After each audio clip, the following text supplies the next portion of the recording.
Hello, Build Stuff. Welcome back. Now, I'm really excited to watch this next talk. Some of you have seen that the sort of stuff that I enjoy working on. I'm a really big fan of using technology as a way of creating, art and music and stuff that sort of connects emotionally with people, using technology as a tool for expression. And that's what our next speaker today is going to be talking to you all about. She is a writer, programmer, and musician. She performs all sorts of stuff, live coding and musical performances under the stage name Earth to Abigail. And today she's going to be talking to us about humanizing technology through the power of live coding. Please give a big, warm Build Stuff welcome. Joining us is Mynah Marie. Take it away, Mynah. Hi, everyone. Yeah, super excited to be talking at Build Stuff. It's my first time to be here. So I hope that you're going to enjoy this talk. Like Dylan said, I'm going to be talking to you a little bit about my work as a live coder and kind of the implications that I see with live coding, positive implications that can go beyond the simple fact of entertaining. So, beyond doing something fun, what else is there with using something like live coding?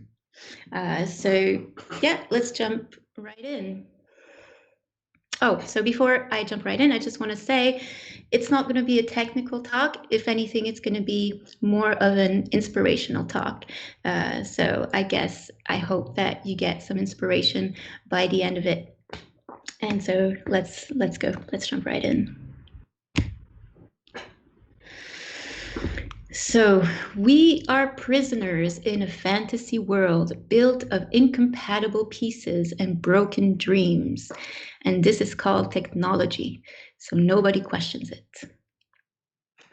So, I love this quote because to me, it kind of represents the relationship that we have with technology as a society, as a whole. So for me, the first part of this quote in white kind of represents the reality of engineers and developers, how we can start something with an idea, with an utopia sometimes. And, we have this idea of changing the world, of building this, amazing thing that's going to solve this huge problem. And how down the road, right? Sometimes it doesn't always manifest the way we first imagined it. And it has repercussions that we didn't really envision beforehand. And the second part of the sentence, this is called technology, so nobody questions it. To me, this represents the side of the users or the people that are not involved in creating that technology and that are using that technology. And the more we become advanced technologically, the more I feel this technology is being taken for granted. People don't question it anymore. For them, their computer just works, kind of magically applications just work like that. And there is kind of a sense of disconnect that I feel between the world of tech and non-tech people in general as a society. So a little comic that for me just really makes me laugh and to me like really illustrates that point really, really well is this one. It's a classic one. I think everyone has seen it. But yeah, to me, it really shows how, sometimes as users, we see the tip of things, but then engineers, developers, they know that the foundations are far from being as solid as sometimes users think that it is. So yeah. So this quote that we just saw comes from this book, Geeks Bearing Gifts, written by Ted Nelson. So Geeks Bearing Gifts, How the Computer World Got This Way. So Ted Nelson is a writer. He's a philosopher. I see him also as a tech visionary. A lot of his ideas have influenced have influenced me. So this book, Geeks Bearing Gifts, is kind of his own personal take on computer history and how it started out and how it got to the point that we are at today. And his work really influenced me and really moved me when I discovered his writings, because he has a big sense of amazement towards technology. He communicates this sense of awe, of magic, of possibility that technology could bring. And also, he was, I think, at the height of his career, was a time where domestic computers were just starting to be a thing. So a while back, where there was again a lot of this sense of amazement towards technology and computers and what we could do, and how the problems that it would solve, and how better it was gonna make everything, this kind of utopia. Which I think this sense of awe sometimes is not as present today, but definitely for me, it's what I felt when I started to learn programming. So I very much connect with his work because of this. And another part why I really connect with his work is because he saw the importance of educating people on technology, educating people on how to use computers, how to use technology ethically, also on the possibilities that it could bring. So that part of education was very important to him. So a lot of the ideas that I'm communicating with you today are inspired partly by his work. And also, I think that as a summary, he saw technology from the perspective of an artist. And I think that this is why, for me, it really connected. So I was planning to play a clip of a piece of music, but we will put the link to that performance in the chat at the end of the performance. Unfortunately, with this platform, it's not really possible to share computer audio. So we're going to skip this slide, but there will be a link at the end of the talk if you're curious and you'd like to hear a little bit of a performance. That particular performance that you're going to have the link to is something that I've created at the beginning of the pandemic, when we were all locked up at home. And I wanted to do something to kind of unify my network of friends. I wanted to create something that would bring us some comfort.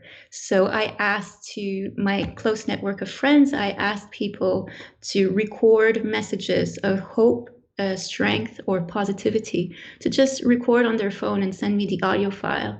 And I used that to create this performance where you hear everyone's messages of hope and positivity in a performance. So if you're curious, check out the link after the talk.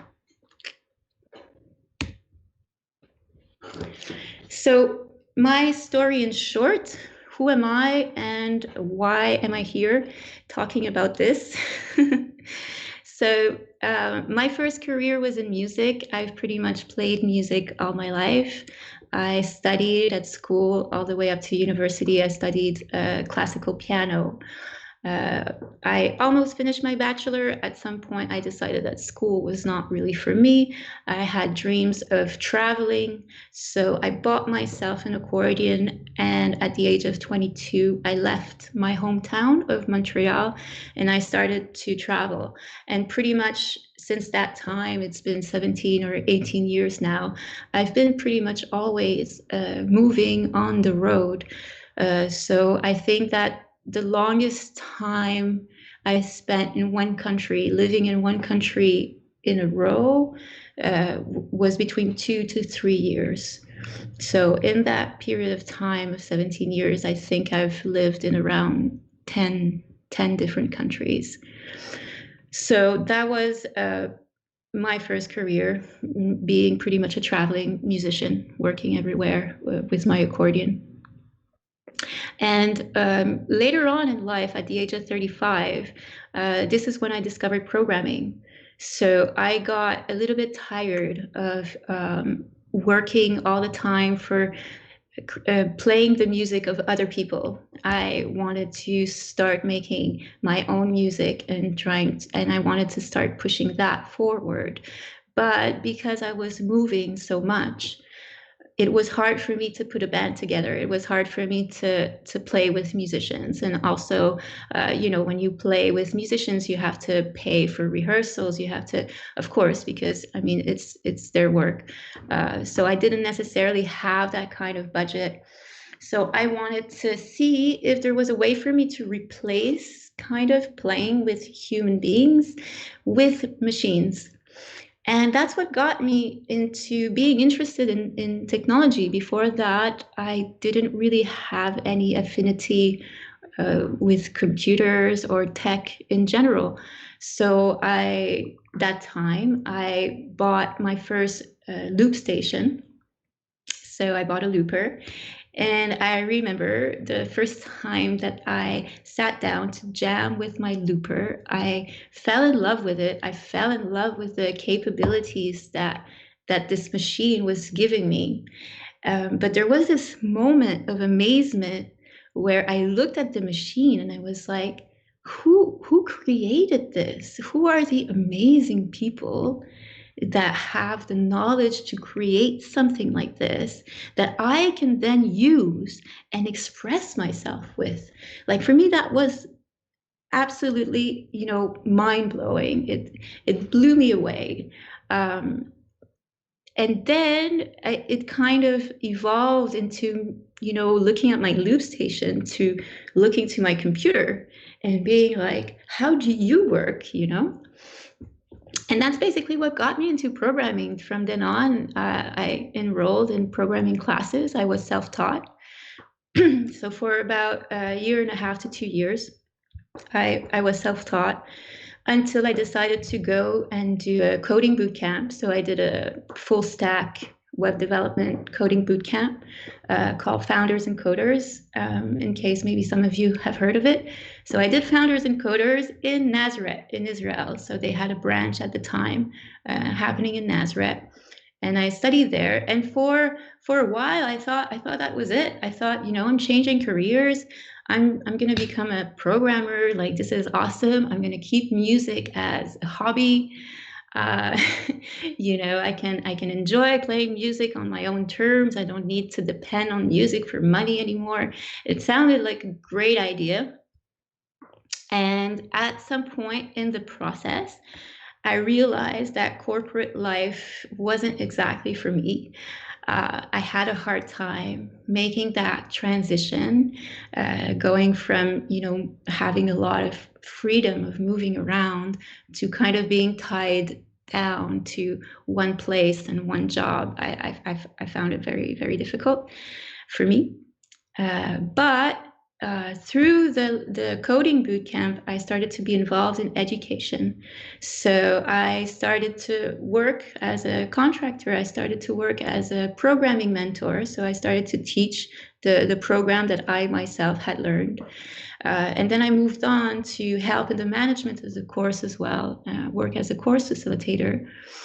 And then this also evolved into me being just more involved in educational programs for introducing people to programming or helping people that want to integrate high-tech industry to learn how to program. So while I was doing that, since I knew that I was not going to find necessarily a job in high tech, that's when I decided to create Earth to Abigail, kind of combining my passions together, combining my passion for code and for tech in general, with my passion for music, going back to music, but this time going back to it with a new purpose, with really like a sense of wanting to give something beyond just entertainment. I wanted to open discussions. I wanted to help people be more curious about tech. I guess I wanted to give try and give a little bit to people the experience that I got when I discovered the power of technology and programming. So that was my main focus when I created Earth to Abigail. So it all came, Earth to Abigail all came because this is something that I believe in. Creativity without a purpose can feel like a waste of time, but creativity with a purpose can change the world.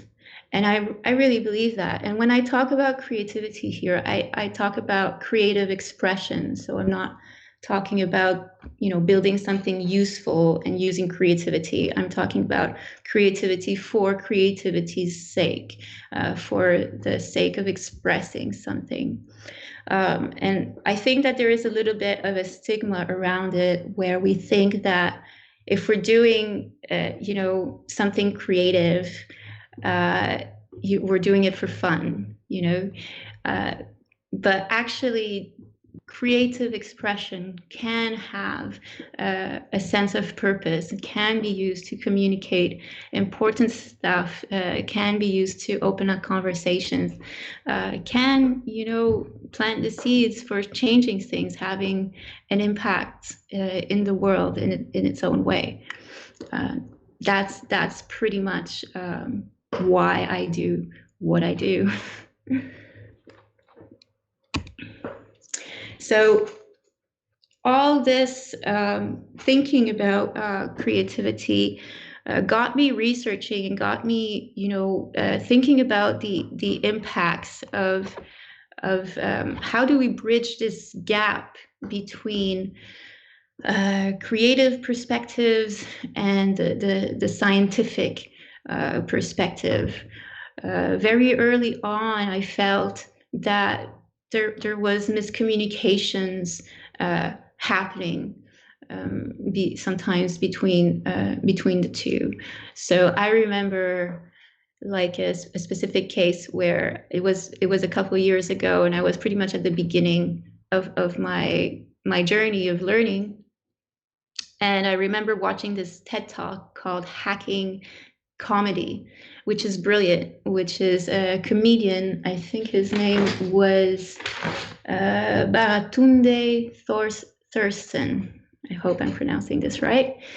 And he was explaining how his experience as a comedian and his love of tech, using that and, you know, creating kind of groups of people that include different expertise, how the expertise of non-tech people can influence ideas that tech people bring, and how it can, you know, have amazing things created out of this. Very interesting TED Talk, Hacking Comedy. And I got really passionate when I saw it. I got really passionate about it. And at the time I was studying, and I was in this Facebook group of a whole bunch of people that were also studying. We were all doing the same course together. And I just shared the link to that talk saying like, hey, I think like this is an interesting perspective, bridging, you know, like computer science with other stuff like comedy, you know, like how cool is that? And I kind of got told off by someone who was the creator of the Facebook group that we were in, and who was probably, you know, 20-year-old at the time, who was a student. And I kind of got told off as like, this is irrelevant, or this is, you know, not something. And that was the first time that I thought, you know, wow, like there is miscommunication happening there, and it's a shame. Like, how do we bridge that gap? So reading, researching, I see, you know, it's a conversation that's been going on for a while. And I found articles like this one, this article by Emma Pearson, who wrote, "Hey, computer scientists, stop hating on the humanities," which is a very strong article. She speaks very strongly about how it can have like dire implications to have not to have computer scientists communicate with people that are more involved in the humanities and liberal arts. And so this quote that she says, professors need to scare their students to make them feel they've been given the skills not just to get rich, but to wreck lives. They need to humble them, to make them realize that however good they might be at math, there's still so much they don't know. And very strong words. There's another quote that she says in the article that is kind of a little bit chilling, where she says, I've watched brilliant computer scientists display such woeful ignorance of the populations they were studying that I laughed in their faces. I watched military scientists present their lethal innovations with childlike enthusiasm while making no mention of whom the weapons are being used on. There are a few things scarier than a scientist who can give an academic talk on how to shoot a human being, but can't reason about whether you should be shooting them at all. So, reading stuff like this really got me thinking that I'm not the only one there seeing that there is miscommunication and there are stuff that we do need to talk about. And here's another example of another article where so Kalev Litaro, again, I hope I'm pronouncing this right, in this article talks a lot about how in the past, the computer science curriculum involved a lot more subjects related to liberal arts and how, this was important. And so he's making this connection, saying it is fascinating coincidence that the digital surveillance state has come to the forefront over a period of significant decline in humanities enrollment. Today's computer science students are spending their formative college years in an increasingly isolated echo chamber that emphasizes capability over privacy, the notion of what could be done over what should be done. Data is the new oil, the pathway to riches pays the personal information of others, dehumanized to mere data and analyzed from afar. The harm done to them, mere collateral damage in the pursuit of fame, fortune, and glory. So again, very strong words to talk about this lack of communication that is happening. So what does all this have to do with live coding? So what does this all have to do with an art form? Well, I'm bringing this up because to me, somewhere between the poles, the two extremes of rationality, which, science on one side was this kind of the epiphany of knowledge, we could say. And on the other side, you have, complete absence of knowledge, ignorance. Somewhere kind of between the two, I believe we find art. And I don't believe that art is an intersection, really. I just believe that art works according to different rules. So art is not objective, art is subjective. Art doesn't work according to facts. It works through interpretation. And the thing with art is that any interpretation is okay. Everyone can take a piece of art and interpret it in their own way, in a way that is meaningful to them. And there's no real right and wrong. There's no really point where you can say, well, this is correct and this is not correct. And to me, that is why art is so powerful. Because art acts as a mirror. It's a mirror that can allow us to see ourselves, to understand ourselves, and to understand others in ways that we haven't necessarily thought of.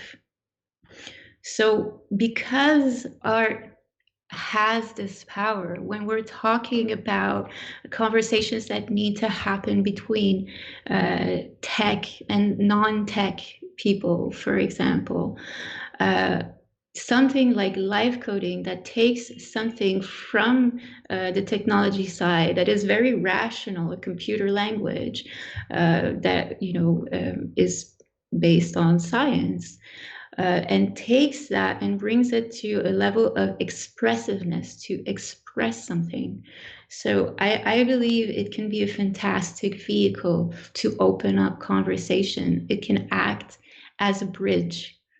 And because of that, I believe that it has kind of it can have a very positive implication and purpose, way beyond just entertaining and just doing something fun. I mean, the fun is there and fun is cool too, don't get me wrong, but we can go beyond that. There's something to see beyond that. So is it ambitious? Is it far-fetched? Is it utopian? Probably. Probably it is all those things. But in my work as an artist, I see little victories. I have little wins sometimes that happen. So for example, this is a screenshot of a conversation that I was having with a friend. So my friend Molly, she's a young and an amazing yoga teacher who never saw computer code in her life. So, Molly works, she teaches yoga, she does yoga retreats, she does meditation retreats. She helps a lot of people through her work. She does amazing, amazing work. But technology and computer programming is just not something in her radar. It's just not something she's ever been curious about or interested in. And in this screenshot, so I'm sending her a video of a performance that I did. And that performance, I'm actually doing a version of a song that she knows. And she knows that song because it's not one of my songs. It's a song that has a more uh, kind of spiritual element to it. It's the kind of song that you could hear in a meditation retreat, in a yoga retreat, something like that. So she knew the song already. And so I'm sending her the video and I'm telling her, don't be scared about the title, because I was performing this at the developers conference at Web Unleashed. And so the title that I give was more for connecting with the developer side. So in the performance, I'm also building the music using sorting algorithms, using sonifications of sorting algorithms that I did. And because of the song that I was using, it was kind of a inference referencing some kind of elements of spirituality there. So I gave the performance this title. And the amazing thing about this was that she didn't understand at all what was going on and what she was watching. She connected to the music, and because she connected to the music, she became curious to understand how it was happening. And it opened up conversations where I could talk to her about computer programming, what it is, what it does, how I use it, and kind of change her perception of it a little bit, because she had no idea that code could be used in this way. So for me, that's a small win. That's a small win as an artist. It's a great conversation to open up. And on the other side of the spectrum, so this is a tweet that Flaky, maybe Flaky is even tuning in today. I don't know. Flaky, show yourself in the chat if you're here. But so Flaky, he's the other side of the spectrum. He's a developer. He's an engineer. He was taking care of the tech at the Oxidize conference that I performed in a couple of months ago. And why this tweet really moved me was because he's talking about how I'm telling entire stories with Sonic Pi variables, which is something that I really enjoy to do. So I really enjoy using the expressiveness of the language, not just for what it does, but for what I can say with it. So I do like to write the code in a way that I can sometimes tell stories very minimally, but these are examples of variable names that I used for loops.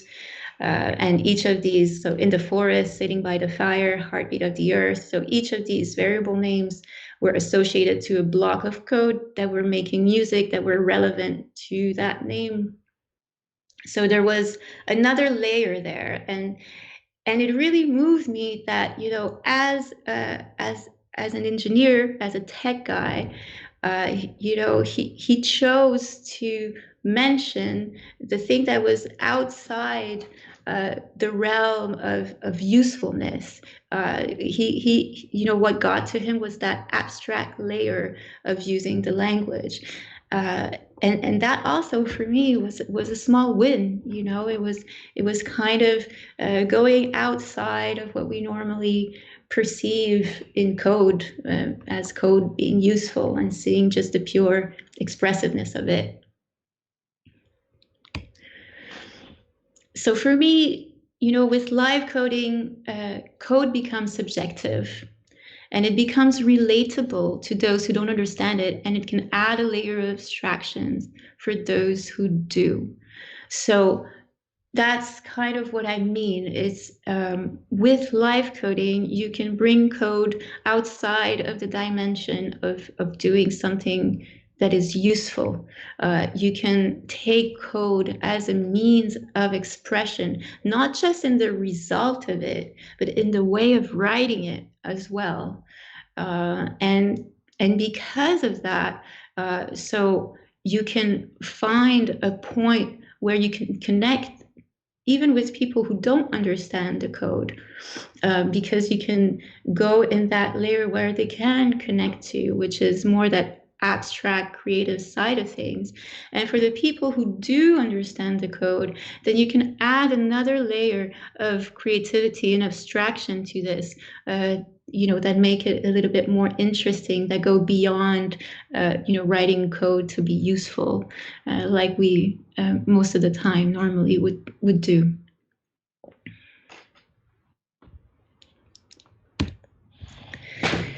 So I can't really do a talk about my work and about live coding without giving like a massive shout out to Sam Aaron and to all the development team that are developing Sonic Pi. So Sonic Pi is the platform that I use for live coding mostly. It's really where my heart lies. I love Sonic Pi because it gives you this expressiveness in the way that you can use the language. It's one of the things that really attracts me to that specific framework. Also, I love how readable it is for others. So I love the fact that it's interesting and readable also for people seeing the code, and maybe for the people that are not so familiar with code. And I love the fact that I can teach with it as well. So on an educational level, I love the fact that it's something that I can easily show to people around me, and to kind of give, you know, some introduction on programming through Sonic Pi. So for that reason, I just love this platform, and I mean, yeah, I don't really know what I would be doing right now with my life if Sonic Pi wasn't there. It just changed my world 180 degrees. It just really, really, yeah, I owe a lot to this platform, to work of Sam and everyone working on Sonic Pi. But of course, there's so many cool people out there doing some really, really, really cool stuff. So it's important to mention that as well. There's so many live coding frameworks out there that are worth mentioning, and, you know, people working really hard to develop them and do cool stuff. So these are just a few examples. On the top left corner, so you have Tidal Cycles, which is created by Alex McLean, and it's based on Haskell. And Tidal is an incredible engine. It's very, very powerful. So one thing that I love about Tidal is how with very little characters you can make very, very complex patterns. So kind of the opposite of Sonic Pi in a way, in the sense that it's very, very maximized, and like very few characters and very, very little typing, and you can create very complex musical structures, which is amazing. And then on the top right corner, you have Hydra, which is a visual live coding environment created by Olivia Jack, which is also super amazing. Lots of people use it. It's based on JavaScript. It's browser based, and lots of people use it in combination with music live coding environments. So combining the two with Hydra. And then on the bottom left corner, you have a framework called Orca, which is, I've never tried it, but it's the next one on my list. I just say it looks super, super cool. So Orca, as per their GitHub, it's an esoteric programming language, as they call it. And it just looks and sounds fantastic. So that's going to be on my list for the next ones I'm going to try. And the last one on the bottom right corner is a framework called Ramp Code. So Ramp Code is created by Gabriel Vinaza from Argentina, and it's a live coding framework based on byte beat theory. So if you don't know what byte beat is, it's a whole thing. It's a talk on its own. I've written on it. There's a podcast interview that I did with Gabriel where we talk a lot about byte beat, where it comes from and all this. Super fascinating. I highly encourage to Google it and to learn about it. It's super interesting. And this framework that he created is for music and visuals, and it's all built on byte beat theory. So lots of cool people out there doing super, super cool stuff. So where does that leave you? So where does that leave you? Like what is the place that you can take in all this conversation? What can you do? So I think, like, if creativity with purpose can change the world, I believe the purpose of opening conversations between us is a great starting point. So I really think that any action that we can do that engages in conversations, that tries to bridge this gap between tech people, non-tech people, between different areas of expertise even, is important. And it's there's a little something that everyone can pitch in the conversation. So some ideas. Show something like Scratch or Sonic Pi to your kid or to your friend's kid or to your neighbor's kid, or to someone, just to someone, just open up someone's mind and show, like, hey, this exists, you can actually do this with code and it's actually super cool. Pre-pandemic, one of my favorite things that I loved doing was to go and sit in coffee shops and just live code with my headphones on, sitting at coffee shops. And I always have like one or two people like coming up to me and being like,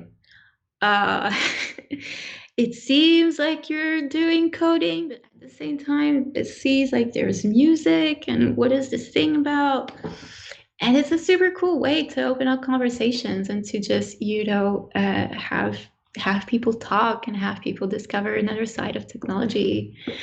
So another idea, use live coding to put some life at a dinner party. When dinner parties are going to be back to being a thing.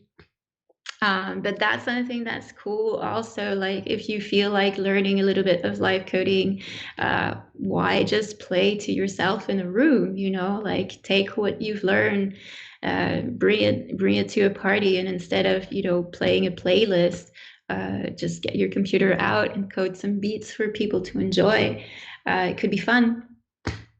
And another thing that you can do, support artists that you love. So this is something I feel that sometimes we don't really talk about it enough, but supporting artists is important.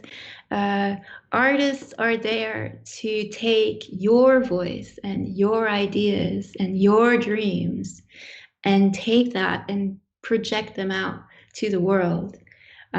This is what we do. This is our purpose. Our purpose is not to talk about us all the time. A lot of the times, any work of art is influenced by people around, by stories around, but anything that is around us.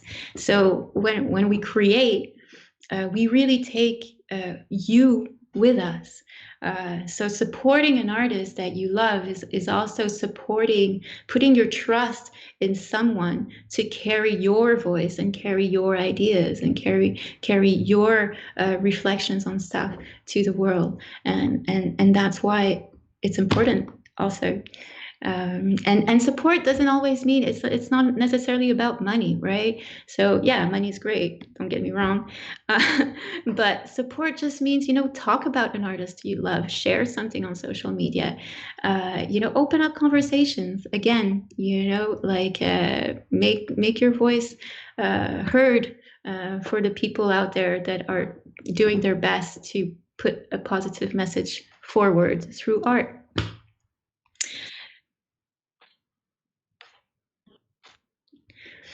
So yeah, and other ideas like this. So to organize and participate in live coding meetups, there's virtual stuff that is happening right now. You can get involved in open source projects and work on improving live coding platform. Or if you're not satisfied of anything that you find out there, you can build something. If you see that there's a tool that can be created that could allow for artists to express something different than the tools that are already there.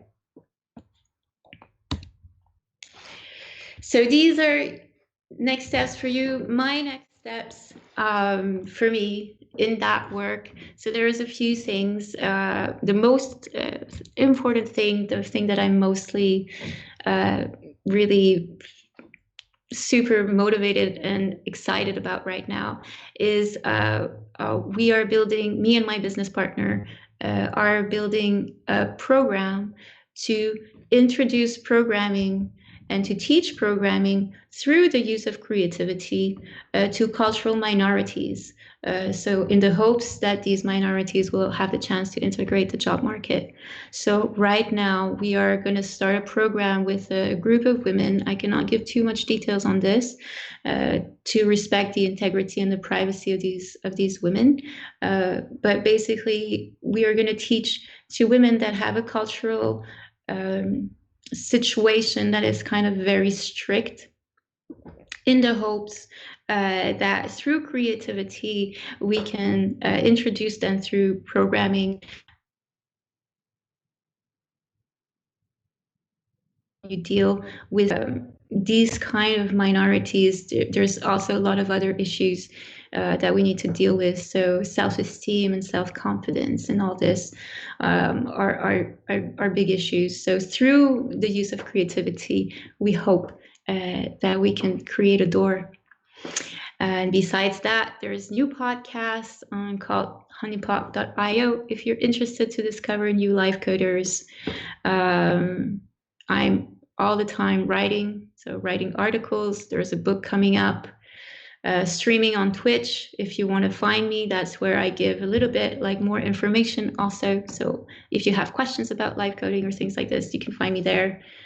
And finally, I'm involved in growing the community here in Israel to continue and make the conversations happen. So that's pretty much it for me. Let's keep talking. These are all the places where you can find me, all my social networks. You can find my music on YouTube and Spotify. If you want to support my work, you can find me on Patreon or buy me a coffee on Ko-fi. And if for anything else, you have my website where you can just have an overview of everything that's happening. And I love to be in touch. So if you're doing something cool, if you're also into that line of work where you feel like it's important to discuss and things and you want to share, I just love to meet people. I love to get to know cool people doing cool stuff. So please do get in touch. I would love to hear from you. And I'm leaving you with just this final quote. Just as much as the liberal arts can benefit from adopting the use of digital technologies, the engineering and computing sciences can benefit from the exposure to liberal arts. We should remind ourselves that computers do not just shape our economy, but also our culture and society. People like Bill Gates and Steve Jobs in the past or Mark Zuckerberg in the present have a substantial impact on the way our culture develops. Exposure of computer scientists to the humanities and social sciences can thus have broad societal and cultural impacts, which we might depend on as a society. Thank you, everyone. It was a pleasure. Amazing. Thank you, Mynah. That was really, really interesting. We have a couple of questions in the chat. So we got a, just let me check these out here. So question from Danny. Danny says, it's very interesting, the sort of mix between technology and spirituality, and the links with yoga. Do you have any more insights on how to mix spirituality and science? What else did you try in that field?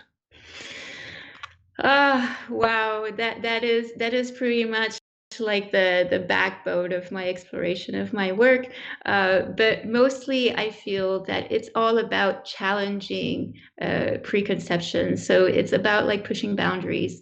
So, every time that I bring something a little bit spiritual in a developers conference, I'm wondering like, how how is that going to be, perceived? But it's all about daring. I think it's all about daring and just being connected to the heart.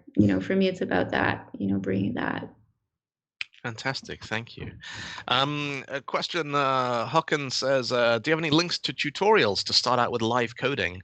And what type of hardware is advised to use? Hardware, you just need a computer. That's really super easy. And for tutorials, yes. So you have some tutorials on my website. So if you go on my website, you can find articles there that can get you started. If you subscribe, you'll get like a PDF with like a whole bunch of workshops and walkthroughs that you can start with using sorting algorithms and sonifying them. So it's kind of like, interesting enough if you already know how to code. And so you can start there. Otherwise, there's lots of resources out there if you're interested in other platforms. You can check out toplap.org. So toplap.org. toplap.org, which is pretty much the home of live coding on the internet. So massive resource there. That's top lap like laptop, but the other way around. Yeah. Yeah. I never clicked on that. Yeah, I recognize that. Of course, the reason Sonic Pi is called Sonic Pi is Sam Aaron, who created it, wanted something that would run on Raspberry Pis so that, kids in school could learn. Because, one of the things personally I find really interesting about programming and looking at the way people learn, some people learn really well if they care about what they're trying to accomplish. Some people are very good at, they sit down and they start with chapter 1 of the textbook and then they go, right, now I know C++, I wonder what I can do with it. And other people are like, I need to do this, I need to do this, I want to do this, I want to make this. And that feedback loop of, hey, look what I did. And Sonic Pi on the Raspberry Pi was this great way of, kids in schools being able to take a $5 computer and make music with it by plugging it into a TV. And of course, the Sonic Pi, they've just brought out, not Sonic Pi, Raspberry Pi have just brought out the Raspberry Pi 400, which comes in a keyboard with HDMI and breakouts, which is just what everybody wants to buy for Christmas. And now you have the perfect excuse to go and order yourself one of those. Awesome. And help make the world a better place by exposing more technology to the humanities. And we got one more question. Håkon just says, what are your thoughts on generative art? Do you have any experience in that?